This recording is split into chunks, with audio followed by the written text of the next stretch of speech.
Coming up this week on the Digital Lifestyle Show 833, it's our Christmas show. Gary's here, and we've got lots to talk about. We've got some last-minute guides, so if you're wanting to get a tech gift for someone in your life, or you're looking to spend your Christmas money, we've got some good guides from Gary. We've got some latest Windows Insider news, quite a bit of smart home news as well, a bit of EV chat, and lots more. So let's get straight to Gary. Gary, good evening. Good evening. I'm looking very festive at your Festis location, your log cabin. Yeah, fascinating tech headquarters, I think. Yeah, looking very festive. And I've put the lights amazing Christmas lights on. Yeah, I like that. With the which is the using MicroPython to control that light strip, which I've had up at work this week, and people keep, what is that? So I explained, it's MicroPython. So quite a lot of people said, my kids would love that. So I've sent the link out to quite a few people showing them. Power of code.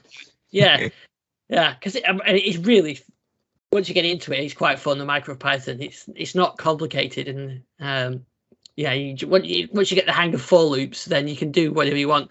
There's my glowing Alexa red one that looks like the Alexa's failed, and then it does the green one, and so on. But also to make it really festive as well, I've got my Microsoft Paint jumper on it as well. Yeah. Whether I'll keep it on for the full show, I'm not quite sure. It is quite warm. I can say that looks toasty to me. Yeah, it is. Yeah, and it gets quite warm in here anyway, just through the amount of screens and things that I've got switched on. So yes, we're our pre-Christmas show. So there's not a huge amount of news to talk about. So we've got a few bits and pieces we wanted to talk about, and as it's our final show actually, because we're going to take a week off next week, and we'll be back in the new year. And in the new year, we'll do our show looking at our predictions from last year, because I think we did do one last year. So I'll dig that episode out, do my research, have a listen to it, what we predicted, and we'll do our predictions of what we'll see in 2022. Technology-wise, we're not going to try and predict anything else, because that's definitely not a good idea. So we did get a final build of 2021 from Microsoft for Windows Insiders. We got 22523 for Windows Insiders on the dev channel.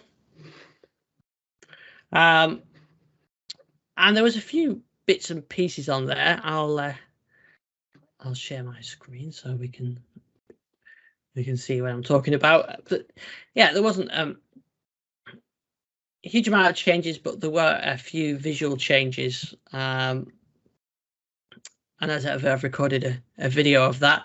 So Alt Tab has changed. And I don't think you'll see. So Alt Tab is a bit congested when you look at it like that on my Windows 11, but on the new one, which I can show you in a second, on the new build of Windows 11, it's a little bit more sleek, and it looks more Windows 11 like. I don't think you've seen it, the new one. Yeah, so I could probably show you on the video. That's probably the best way of showing you. And while you're here, you can check out my massive crop of potatoes that I grew there. You can see on the on the picture there on the side of the screen. Yeah, I thought it'd be a good idea. Apparently you can do Christmas potatoes, so that's what I grew. I got quite a few plants growing, and that's a small bowl as well. So that isn't going to feed even a lockdown Christmas. It's not going to go very far, that one. So were they monitored by your outside temperature gauge, or is that elsewhere? Yeah, the temperature gauge is in the greenhouse, which I just got an alert actually saying it's dropped below 1 degree in the greenhouse this evening. Still on the same set of batteries. Wow. It's amazing that. I think it's still on full as well. It's been an absolute. I didn't get it this year, but I would say as purchases of 2020, it's still going on the same set of batteries. That's the SwitchBot thermometer and hydrometer that I got. So it's in the greenhouse, and it works on. You've got the Android app, which I've got on here, and it shows you the temperature, the day temperature, and you can see the year temperature and so on. And you can set alerts up. I know I've talked about it before, but yeah, it's been really good. I've really find it really useful, that, and especially when you get the alert. So not much you can do about your temperature going below 1 degree in the greenhouse unless you heat it or whatever. But it's good to know, and especially in the summer when it gets really hot, you can open it up. So yeah, so those potatoes weren't going in the greenhouse. It probably would have been a better idea to do that. But I've got my herbs growing in the greenhouse, which are in there being monitored. Anyway, and the other, do you remember the other one I got? I can't remember the name of it now, but I did get 2 at the time, which I bought myself, and that one ate batteries like crazy. I can't remember what that was called now. I did do a review of it, but the batteries were lasting like 2-3 weeks, so I've given up with that one now because it was taking 2 AA batteries in less than a month, and it's too much. So that's the SwitchBot works really well.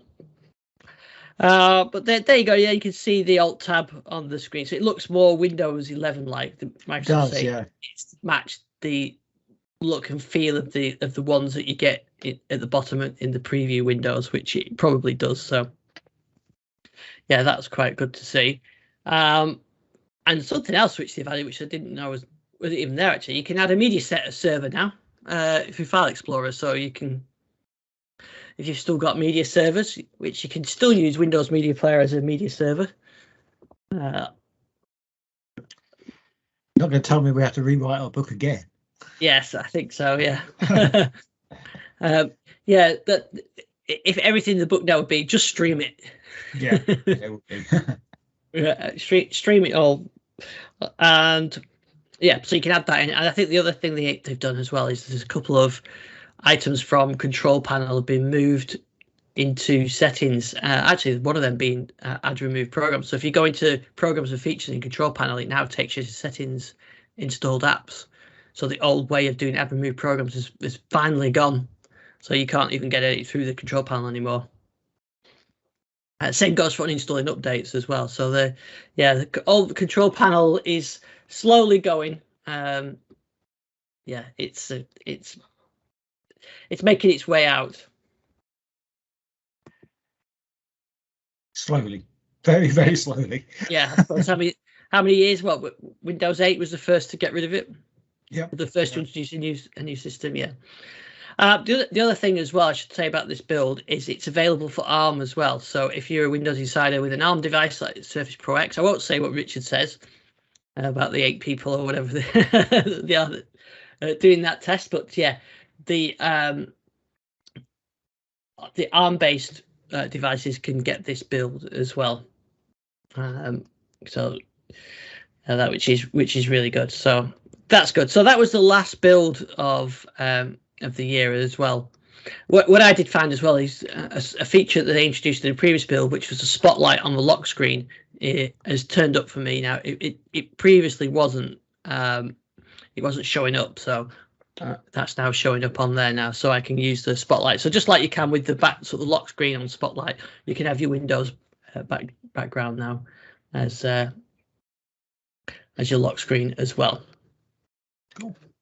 So that was it. So that's the last build. So actually, when we look back over the year, I'd say they've done pretty well with builds over the last 12 months. When it seems like we've been on Windows 11 for some time, but actually this time last year, Windows 11 wasn't announced. Yeah, that seems amazing, doesn't it? Yeah. There's actually, I mean, for a year which has been obviously curtailed by a lot of things, there's been a lot happen. Yes, there has. Yeah, definitely. So I think Windows, it's probably had a good year. I think there's been some issues with security patches causing print problems and things like that. But overall, I think it's been a fairly good year for Windows. Windows 11 has just given it at least a bit of a boost. I think Windows 10 was just feeling like nothing was really happening. And so I think Windows 11, it's good to see that we've finally got something new to talk about, and we've had some new builds to talk about, which has been great. Yeah, I might actually get to install it at some point. I still haven't got my main laptop. Isn't supporting it. I do think I'm going to actually upgrade at some point, so I can actually run it. Yeah, but you can go with the ISO, can't you? Doing it in place. I could do it. Yeah, I think I probably yeah, would I? I don't know.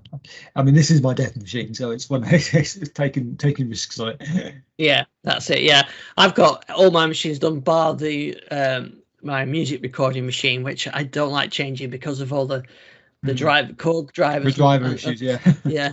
So even just installing one of the the big updates like 20H1 or 20H2, that's caused the drivers to get reset. So I'm cautious about doing that. So it's not supported anyway. It's got a 7th gen processor, I think it's a 7th gen. So I haven't done it yet. I don't think I probably will, to be honest. I think if anything, I'll leave it on that until I replace it with something else, because it does its job for the music stuff, and it's quite handy to have a Windows 10 machine around as well, because you never know when you're going to want to be able to test something on Windows 10. So I guess for you, it's probably the other way. You probably just find yourself get a Windows 11 machine and test on that.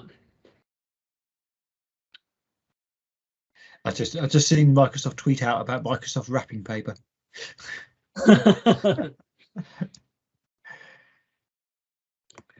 I can't think of any puns about that and wrapping and unless is it blue screen wrapping paper or anything like that? No, it's not blue screen wrapping paper. Although it has got blue ribbon. So, yeah, it could be. Yeah, I'd like to see that. Yes, I think Richard may argue some of the negatives we've had from the Windows Insider program this year, as in some of the communication issues. But overall, I think we've had some. I think the Windows builds have been interesting, and I think you sent me the wrapping paper image. I can show that. Let me. I thought you could show it. Yeah. Okay, so is this a real thing? Well, I don't know. Yeah, they tweeted it out from the Microsoft account. Yeah, that would have been excellent to wrap all my presents in this year. It would actually go pretty well with the jumper as well. Yeah, it does. Yeah, it does. Yeah, so I think overall the Insider program has done quite well with the development. I guess if Richard would hear, he would be arguing about the communication around Windows 11 system requirements as probably one where they haven't done so well. There's been a few missteps this year. I think certainly on the development side, there's been a few missteps. And I did tend to agree a little bit with Richard on the communication side. I think they could definitely have done better, but generally, I think they've done pretty well getting all this out. I mean, the rate of delivery has been very high, and yes, we've always gone on about testing and the way they've restructured it in the fact we are the testers. Yeah. And the things have slipped through, but generally they've corrected them pretty quickly.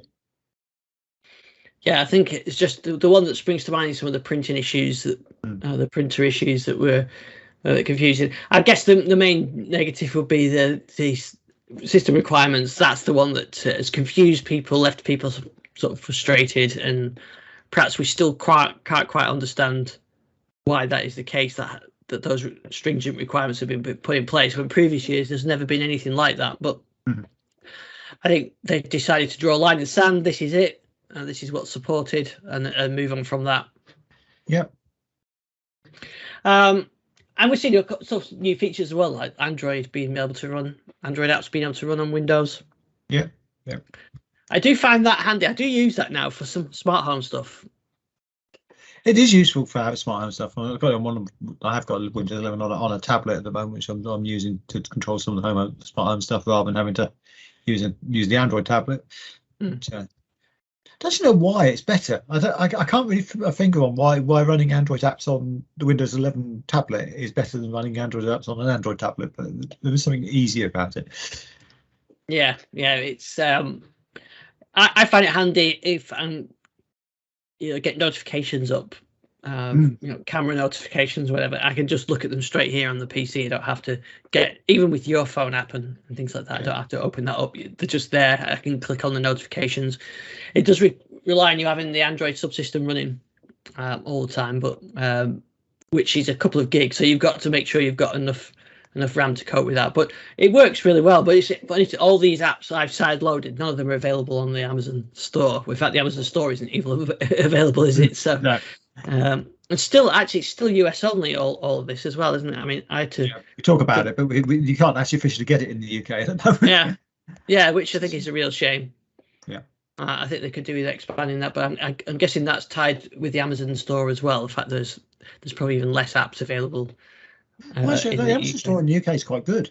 Is it? Yeah. Yeah, but I'm guessing it is regional somewhere along the line. Yeah. It's always regionals. I always forget that really those cheap Amazon tablets are actually quite popular. There's a lot of people with those around, especially a lot of kids. I see a lot of people the kids ask for a tablet, young kids, and the Amazon ones are great for those because they're quite robust and they're cheap. Yeah. I think when they get a bit older, they want something a bit more. They want iPads and things like that. But yeah, they're a decent. So I suppose there are quite a few apps in it. But yet side loading apps works fine. I've no problems with that. So yeah, overall, I'd say the Insider team have had, and Microsoft in general, have had a good year. I'm sure Richard will be listening to this, pointing and shouting out some of the negatives. Like I said, around Windows 11 requirements is probably one of them. But overall, I think there's things like Teams has had its moment of problems, just like Amazon have and other cloud providers. I think it was a couple of weeks ago, wasn't it? There was a fairly large AWS outage. Yeah. I mean, it's been lots of outages here. Even as we speak, a couple of the banking apps in the UK have gone offline, and some people can't get money to pay for Christmas presents, which is a bit of a shame. But I mean, just generally on cloud stuff, reliability hasn't been its highest factor. I think a lot of that is down to the situation we've been living in over the last years. Maintenance has actually been tricky in lots of cases. People actually physically haven't been able to go and fix devices necessarily over a certain time period. And sometimes they need constant maintenance. So you go back, I mean, even though they're back in and able to fix them now, they've kind of worn out. And sometimes you haven't got the same members of staff around who used to know some of this stuff as well. So I think there's definitely some issues which have bubbled up on maintenance. I mean, it's the same in the EV world. The level of maintenance on the chargers has gone down greatly over the last 6 months or so, 8 months, and that's become a source of anxiety for me, whether I'm going to turn up and charger it's actually going to be working. Not whether it's going to be a charger, because there always is one, but that's another story. But generally, I think that's just been a general thing this year. That the maintenance levels have fallen on a lot of things, and certainly have been some pretty major outages on platforms. I mean, Zero had one, but AWS's one was pretty bad. Facebook's major one, yeah. I think it's hit every platform. I think part of it now is that the time windows that people that system providers get now to do maintenance is so difficult, isn't it? Years ago, offices were 9 to 5. Yeah, you had the weekends to work. Well. And home has really made that a big thing as well. No, there's no slots. You can't fix things. You're right. Yeah. That's a really good point. And people want access to every system all the time now. It's it's difficult to keep, and it takes resources and an investment to it. So it's been, but overall, I think things like Teams and has just been continued to see that growth, haven't they? And I think we're just going to carry on seeing that. We're seeing that over the next few years as well. I don't think it's going to go anywhere. I think working from home and hybrid work and everything is just going to continue to be the norm.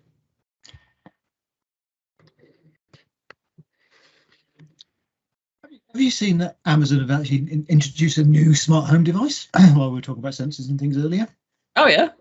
So they've actually introduced the Amazon Smart Air Monitor. Oh, know your air, as it says, which is quite an interesting thing. But it works with Alexa. It hasn't got Alexa, but it's a massive thing. It's a sort of about the same size as an Echo Dot. It's for an air quality, but it does do quite a lot. I mean, but pricey. It's 70 quid, so it's not cheap. But you've got 5 key it does PM, it does VOCs, which is interesting. Many volatile organic compounds, which is one of the more harmful things. Does those.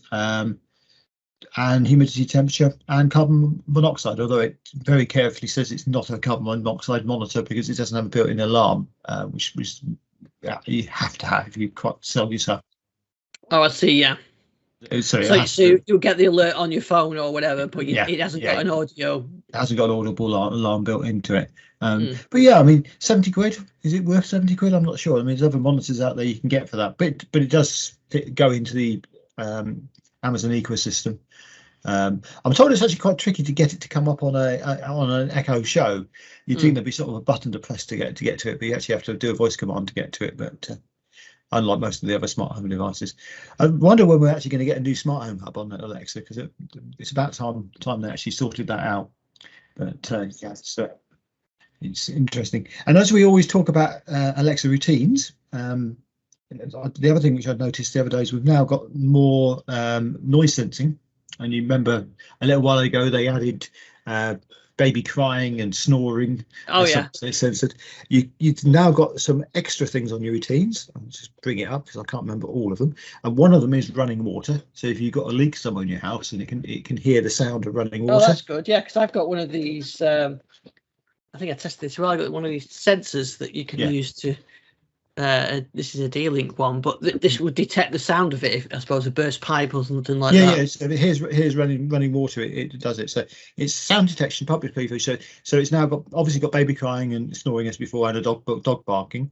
It has a beeping appliance warning. So say you've got a washing machine which beeps at the end of something, it could tell you about that, and it can alert you in a different room. So you could be listening for it in one room and alert you in a different room, which is quite a good way. Water sounds we mentioned, and the other one, it detects his coughing, which might be appropriate with what's going on at the moment. Oh, that's quite good. Lock down the house now. That's existing, or is that on certain devices? That's what I was looking at, because it doesn't actually say. I mean, it says it's a preview, but I have noticed it doesn't seem to offer it on all my devices. It's only on the more modern devices I've got. I mean, still some fairly old ones, but my old Echo Show and the old Echo. But it hasn't got all my devices showing. Some of the Echo spots don't seem to show up. But certainly all the Echo devices do. The old Echo Show devices do. The Echo Dot does. The more modern Echoes show up. Actually, one older Echo shows up, and also I think just checking it, what this one is, just to prove that. I'm checking my app now. Yeah, trying to see what other Echoes it comes with.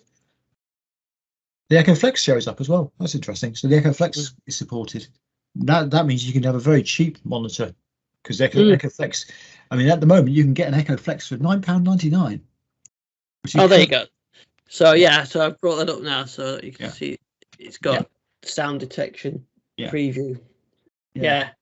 I mean, that's a bargain at the moment. The Echo Flex at £9.99. I'm tempted to buy a few because they're just great microphones for detecting. So obviously the audio quality is not brilliant, but if you wanted to sort of do sound detection, I'm going to set this up to see whether I can emulate the sound of a baby crying and set my routines up later on. Yeah, that's quite good actually. I like the beeping appliance is quite good. If you've got something that alerts, you could just, especially in your kitchen and something like that, then you can say this. So it's beeping. And my bread maker, that it beeps to say it's finished, and if you're in another room, you don't hear that. So I'm going to set that up right now. Yeah, and what you could also do is turn the plug off on it, I guess. Yeah, just a smart plug. Yeah, we stop it beeping. Quite like that idea. That's brilliant. Yeah, I'm gonna have fun with some of those, especially the snoring one. I might get in trouble for that one though, so I have to be careful on that one. But things like dog barking is pretty good. If you've got a dog and if it keeps barking all the time, then at least you can get alerted to it. Yeah, that's really good, and that's using some AI, isn't it, to detect that as well, which is pretty good. Pretty clever that. I do wonder if the Echo Flex is likely to be on the way out, because they seem to have dropped all the prices on all the accessories as well. So you can now get an Echo Flex with a night light for £16. I mean, the dots, the 3rd gen dots are down to 17 now. Yeah. I'm thinking of getting maybe another show, because I've got the Spot, but I don't remember me telling you about the screen flicker issue. Mm-hmm. It has. It's a known issue, and mine has that. It's not too bad because I'm not constantly watching. But yeah, I've got one which does exactly the same. It's flickering quite a bit. Yeah, but the other issue is, I remember I mentioned about the alarm. It turns itself off. Mm-hmm. Effectively, I think the alarm app is crashing, and so I factory reset the device, reset it all up again, and put it back on. And I noticed this morning the alarm went off for about 5 seconds and then just quit. So if you're a deep sleeper, then you would sleep through it. Yeah. I'm not a deep sleeper at that time in the morning, so actually it's been fine for me, because I normally switch it off almost instantly. But I wouldn't like to rely on it, so I don't know quite what I'm gonna do with that. I do like using it. I actually, as a backup, I switched to using my phone, but cancelling an alarm through voice is so much better than messing about picking your phone up. And, yeah. So maybe I'll look at another device. I mean, these devices often go on sale, don't they, in the new year? So I mean, there's the Echo Flex and smart clock is also just over £13. So that's an option for a night clock. Yeah, as long as you've got plug into it, of course. Yeah, I think I like the smart display ones. I think probably just the dot with the clock on will probably be enough. But and to be honest, I never really use the feature of the Spot that much. Maybe for a bit, I play some music on it sometimes, but not a huge amount. Whereas the one in the kitchen, the show in the kitchen, do use that quite a bit. That gets quite a bit of use. That's probably the one that gets the Amazon device that gets used the most in the home is the kitchen one, because as well as using it for timers, it pops up with recipes that are quite interesting sometimes, and news items, and showing the front door and things like that. So that's probably the one that I get the most use out of. But now I'm going to use that one to do these audio notifications, which I do like the idea of that. I'm doing those. So my Spots might have to be retired, which is a shame because it's a good device. But they don't actually make that one now, do they? No, they don't, and you kind of see why, because they've had so many issues with it. But yeah, I just think it's. I mean, they do this. Still, they do the bit Echo Show the small one, which is, I guess, is reasonably similar, but it's the same. It's the same thing. It's like £35. Yeah. That would do the same thing. So yeah, that's quite good. That so I might have to look at get one of those. I'm definitely going to set those audio routines. I do like that. The we're talking about I've got my Surface here. I did notice that last week that Microsoft have broken out the launcher updates from, instead of shipping them as part of the image builds, which they were doing for a while, they switched them back to being through the store updates as well, which they were originally. So now they can update the launcher and everything through the store, so we don't have to get the big monthly patches for them, which makes much more sense. I don't know why they switched around. So that's good to see. But we're here, recording this on Tuesday evening, and there's still no sign of Android 11 for the original Surface Duo, which is a shame. They said before the end of the year, but I can't see them shipping a big OS update to a device this close to Christmas now. It just seems does sound unlikely, doesn't that window's it? gone.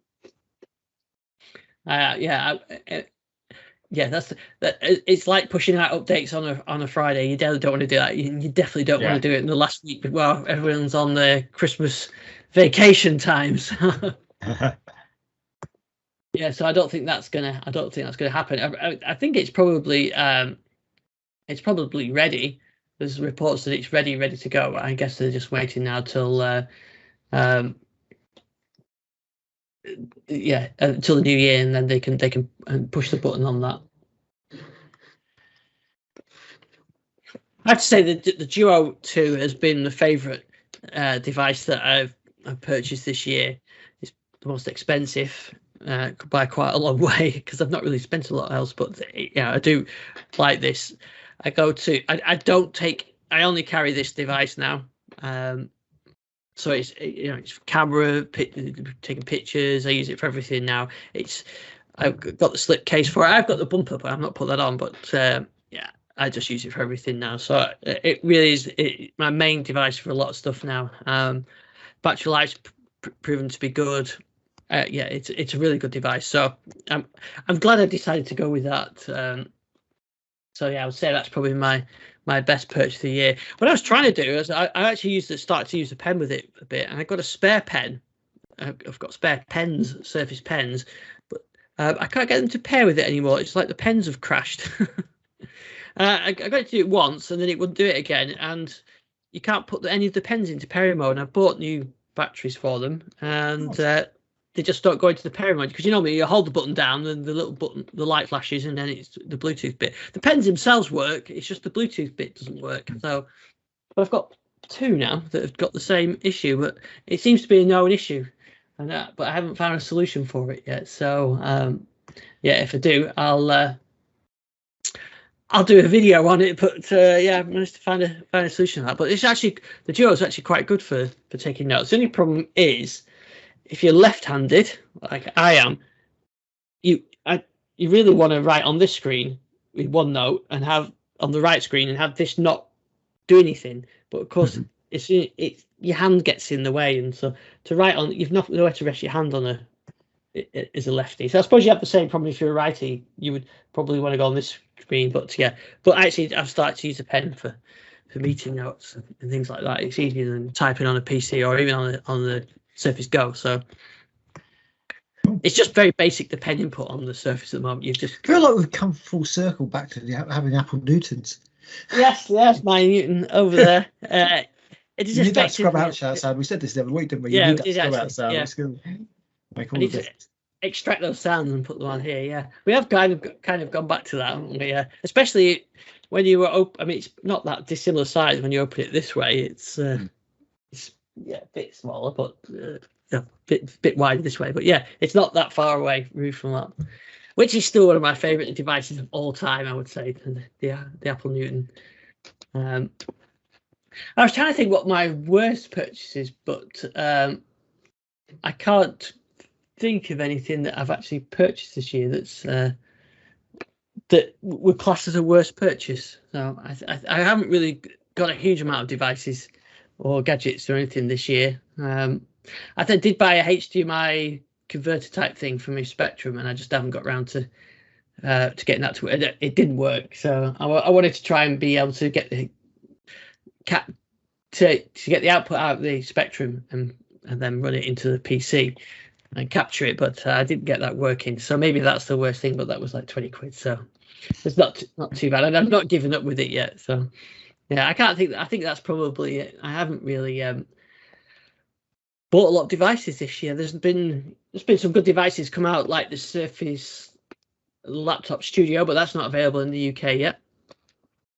I've undernowed about upgrading my Surface laptop because I want one with more RAM and more storage, but I've managed to get around that with sort of USB drives and things like that, because I'm not going that far now. Actually, having the virtual machines on a USB drive isn't that much of an inconvenience. So I've managed with that. Okay, so yeah, I haven't.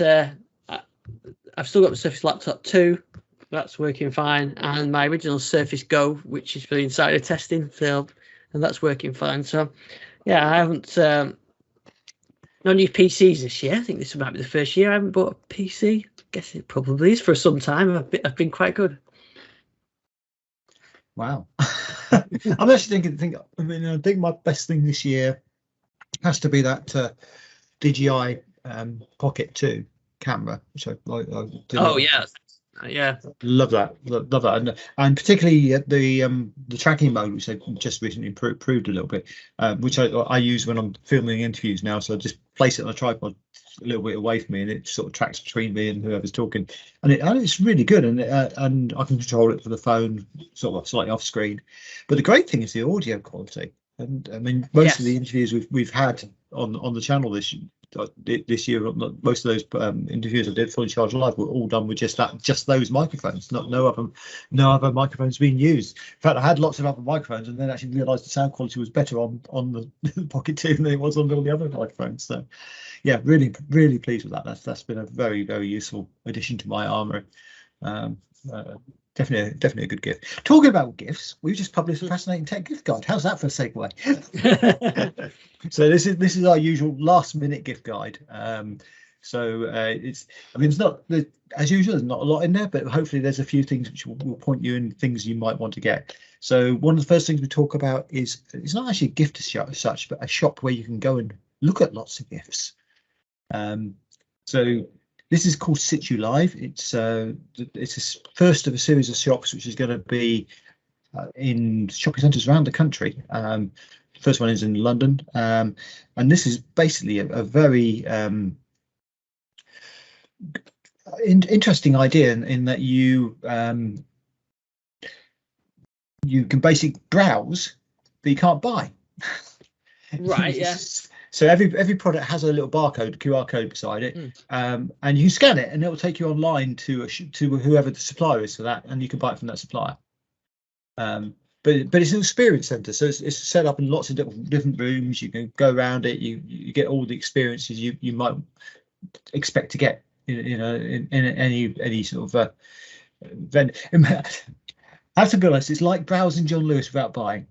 Yes. That's it. And now we haven't got John Lewis in Peterborough anymore, which is such a shame. I'm looking forward to one of these opens up over here, because they have got plans to go nationwide basic release, which I think would be great. And because it is one of the problems buying online, you don't get to handle things, you don't get to try things out, and you do now. So yeah. That's rather good. I think with gadgets like that, you often see them online and you watch YouTube videos and everything else, but it's always great to be able to have a look at it and think, this is actually fit in with what I want. And then what often happens, you then go and look for this device online anyway, don't you? So this kind of makes sense that you can go straight to it. Yeah. So, and we've got a couple of few other things on here. There's a child's tablet. There's a car. I've got the review of the MG ZS EV new edition. So there we go. With funky new front end. I think there's, to my eye, it looks quite stylish. I mean, a lot of people don't seem to like that closed off front end, which, rather than a black grille. I actually like that, because you don't. A grille is there for the engine cooling, and it is, and you don't need it. Don't need it, so why have it? It's skeuomorphic, isn't it? Yeah, we need to tell BMW that. There's the massive kidney grills they've been putting on. They're getting bigger and bigger as they go on TV. Yeah, they are. But we really like this. Tess had a try out of it, got the try out of it, because we like the original version of the MG ZS, and I think for the money, it's just over. Well, you can get one for just under 30 grand. It's a lot of money, a lot of car for your money. It's got virtually all the kit my car's got in terms of adaptive cruise control, lane keeping assist, all that sort of stuff. It's very good safety rating, and they fixed the issues which were in the first car. There was a few things we didn't like in the first version of it. We didn't have a centre headrest in the back, for example, which was just why not? It's cheap, and it didn't have an app, whereas the rest of the world got an app. So this one has an app. It's a very good app, actually. You can even open and close the sunroof using it, and lots of other things as well. But it is a really good app. And obviously, being able to precondition your car in the weather we've got now is very nice. Being able to do that from your own home, which is one of the real advantages of electric cars, because obviously they can idle without polluting the world. And so you can preheat it before you get into it, so you can be fully defrosted. No more scraping windows, which is, I think, a huge benefit. But yeah, it's got adaptive cruise control. There's 3 models. The base model, they all come with the app, which is great. There's the top 2 models have got more connectivity. The very top model actually comes with the ability to stream Amazon Music, but also allows remote route planning. I did find interesting is that the connectivity is built in. It's an eSIM, I believe. It's a multi-network eSIM. So it actually works on virtually every network in the UK. We couldn't find a dead spot for it. We kept driving around. Even some of the really rural parts of Cambridgeshire, it was still able to find signal. And that's prepaid as part of you when you buy the car. You're basically paying for that for the lifetime of the vehicle. So that's quite impressive. But yeah, for the money, it's a great. I mean, if someone's looking for a family SUV, you really couldn't go wrong. And that's why we're giving it one of our truly fascinating awards, because it definitely has a lot more going for it now. And the other great thing about this one, of course, compared to the old model, which the old model had a 140-mile range, this has 280-mile range. So it's a big leap up in range. So yeah, that's really good. And the final thing I've got on here, which I really like, is the Jihun. I think that's how you pronounce it. It's one of those difficult Chinese word names to spell out. Smooth Q3. And if you've ever wanted a phone gimbal, these guys make one of them. Yeah. Really good phone gimbals. Yeah, you've got one, haven't you? Somewhere around here. Oh, right, it's this one. Yeah, which is the same one. That's a Geon, isn't it? Yeah, it is the same one. I think slightly different. Slightly control, but they had the smooth Q2 before, and this is the Q3, which is a step up. And I mean, they're all often compared to the DJI ones, because DJI are the sort of big players in this field. And I have to say, for £50 difference in price, they're £50 cheaper than the DJI one. I can't see any advantage in buying the DJI one over this one. So definitely a good stocking filler. I used that at when we were at Cambridge at the community museums. I found it really handy for that. You can hold it and it just keeps the screen level, so it just smooths out some of the nuances that you would get if you were hand holding your phone. You get the camera shake. It just get rid of that, but it also keeps it level. And I found it pretty useful when I'm not a big fan of like selfie sticks or anything, but for this kind of thing, it was great.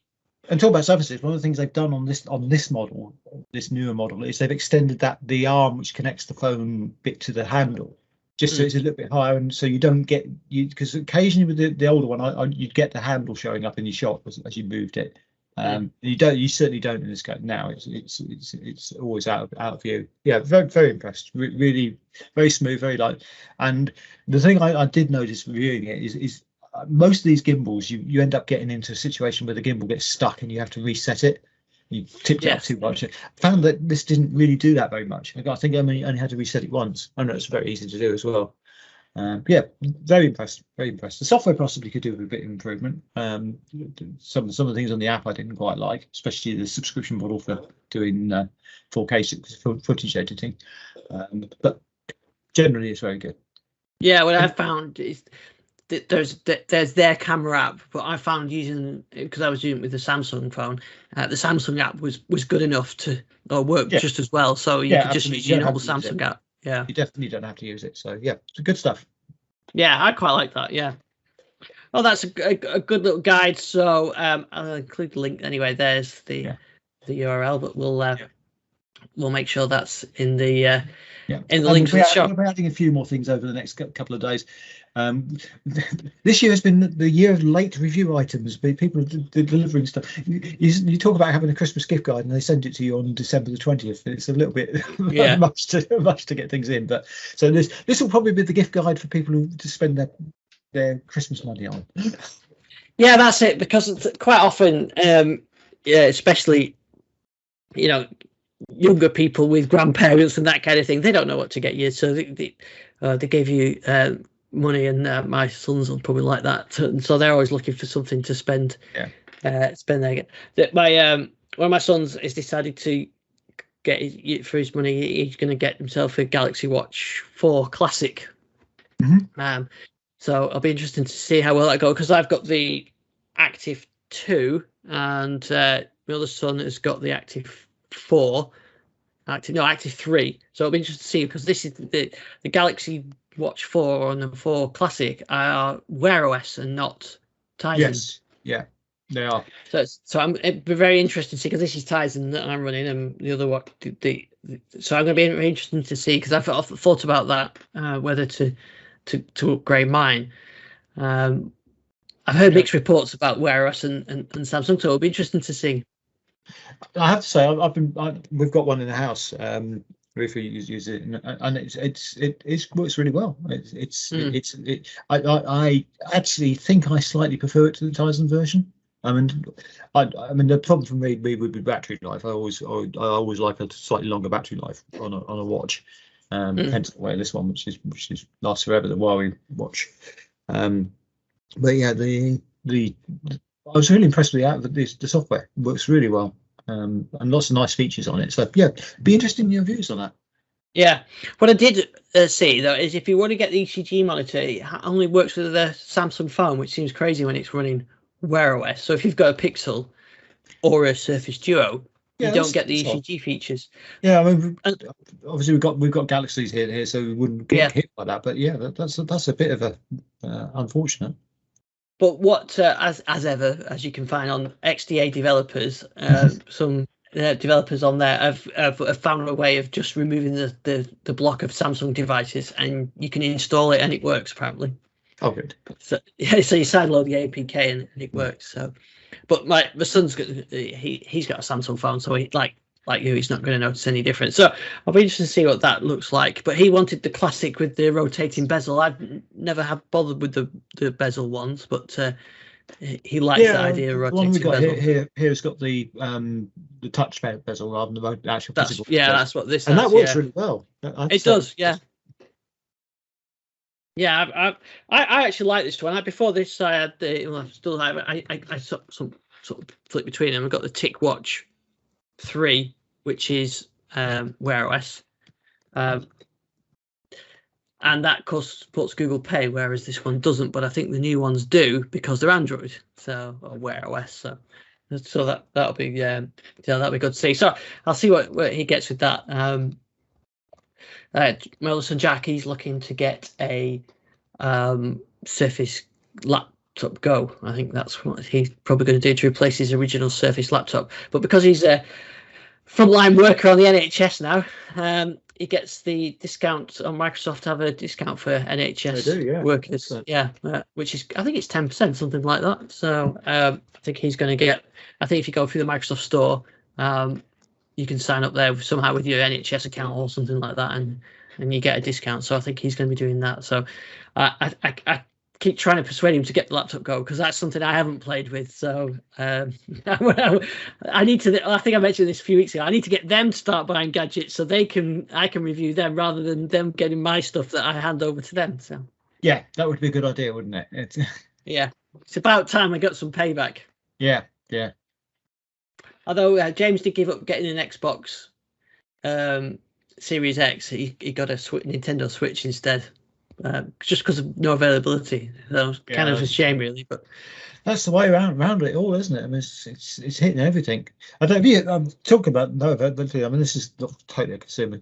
Well, I guess it is a consumer sort of story. But have you heard the wails of terror from Renault Zoe drivers? Apparently, what happened was the new model Renault Zoe, they actually removed one of the airbags, I guess because the component shortage, but didn't tell any of the owners they'd done it. And it obviously that affects the NCAP rating to the point where the new released Zoe has got a 0 NCAP rating. Oh, I did hear something about this. Yes. So that's definitely. But the fact that they've actually removed one of the airbags from a car, which actually seemed to be advertised with having this airbag, is a bit naughty. But this component shortage is affecting everything. I mean, I looked at replacing my other place with another iPlace, and there's no way of getting the spec I've got currently. I can't get surround cameras; they're not available. The head-up display is not available. Apparently, the lens is in short supply. I mean, it's not just electronic components; it's all sorts of components that you just can't get hold of. So it's there's a bit. I've had a few issues getting hold of monitors recently. Just bog standard, office monitors. Yeah, I mean, it will pick up. I mean, it's the problem with just-in-time ordering. supplier doesn't have the capability because they ramped right down because you weren't making any orders, it's difficult for them to ramp back up. So yeah, it will recover, but it will take a while to recover. It will. Yeah, it'll be interesting to see what you get. We're looking forward to talking about that next year. Yes, yeah, well, it will be early part of next year. Things will be announced in January. Yeah, looking forward to seeing that. So we'll see what Christmas gifts we get next year as I'll get this year as Christmas tech enthusiast. I tend not to get tech gifts anymore because I think people always find it hard to buy technical gifts for technical enthusiasts because you tend to get them they don't know what to get. So I tend to get non-technical stuff. I've been actually doing quite well on technical gifts, and that DJI Pocket 2 was a gift. So yeah, I've done reasonably well on tech gifts recently. So it'll be interesting to see what I get this time around. Yeah. Well, I think that's just about us for this week and this year. It seems to have actually flown by. That's one thing for sure. It doesn't seem 5 minutes ago since we were all together in Cambridge, and it doesn't seem 5 minutes since we were doing the show last year. Yeah, it's crazy how this year seems to have flown by. Absolutely flown by. Yeah. So we shall be back in the first week in the new year. So I think that would be the 3rd or 4th, or the 4th, I think that would be, of January. So have a great Christmas. Gary, where can we find you and the links to the gift guide that you were talking about? So you can find me on Twitter at GaryWMA, and obviously the gift guide's on facilitytech.com. That's Gary with 2 R's always, as I should always say. There was actually at Gary with 1 R WMA out somewhere as well. I don't know quite how that happened. Just a fellow enthusiast.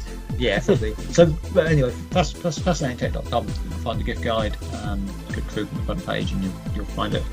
And then and Twitter, and I'll be tweeting out EV stuff quite regularly. But anyway, Ian, you have a fantastic Christmas as well. Probably won't talk to you before then, but and I hope you everything you want, and also that applies to all our listeners, that they get. Let's have a great Christmas and a really good New Year, and let's hope next year's a lot less stressful than this year's been. Yeah, absolutely. And we'll see you all in the new year. Take care.